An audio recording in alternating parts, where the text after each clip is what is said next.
Alright, here we go. Hey, I'm Soman. And I'm JoAnn. And this is Dougie, who has a hernia and an ear infection. But as usual, he is here to represent on a new episode of EverNever TV. Today we're going to answer some of your questions about what it's like to work in the arts and what it's like to be a professional artist. Like Dougie.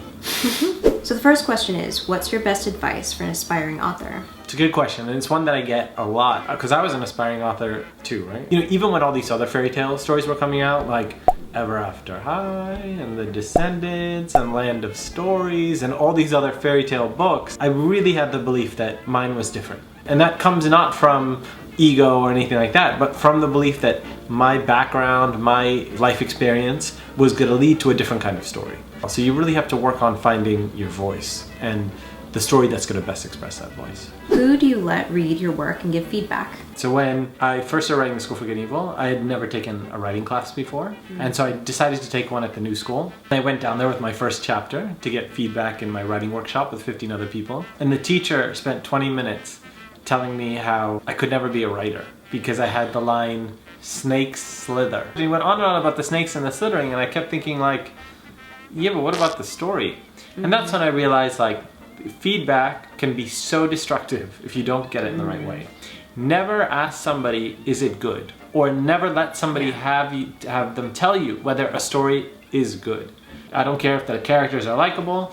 I don't care if they like the story. I don't care if they hate the story. The only thing you should ever ask somebody when you get feedback is, what is my story about? And is it clear? Also, make sure you're asking a wide variety of people, not just your friends. It's good to have people look at it who love the genre you're writing in or the kind of stuff that you're writing, but it's also good to get someone who never reads at all or like would never consider picking up your book in a bookstore, just because like they would offer you a perspective that you wouldn't have considered before. 100%. One of my readers for The School for Good and Evil was a kid who'd never read fiction in his life and was a lawyer for an oil and gas company. He used to tell me, he'd be like, it's all right, but this part doesn't make sense. And that's all I needed, right? Him being like, this doesn't make sense. The next question is, how do you think of original ideas? When I write, sometimes I feel like I'm just copying other books.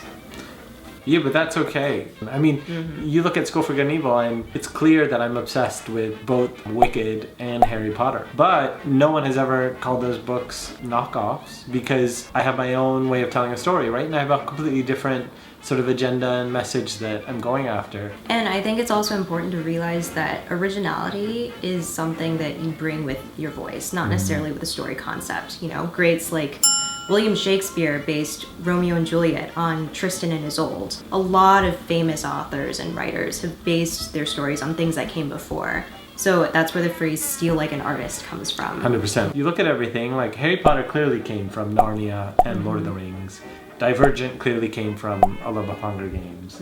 So I think you can't be worried about that stuff. The main thing is, do you have a unique way of telling a story? So that concludes part 1 of our epic fan Q&A. We're going to workshop some of your own work here on EverNever TV. So you're going to take a crack at writing a 250-word opening to the sequel to The Last Ever After, and you're going to post that here in the comments on EverNever TV. Anything else they should know about our workshop? You have 2 weeks to submit, and then afterwards we'll take a week to look at all of your work, and then we'll come back and film an episode. So thanks so much for tuning in, and we'll see you guys next week for part 2 of our big fan Q&A. See ya.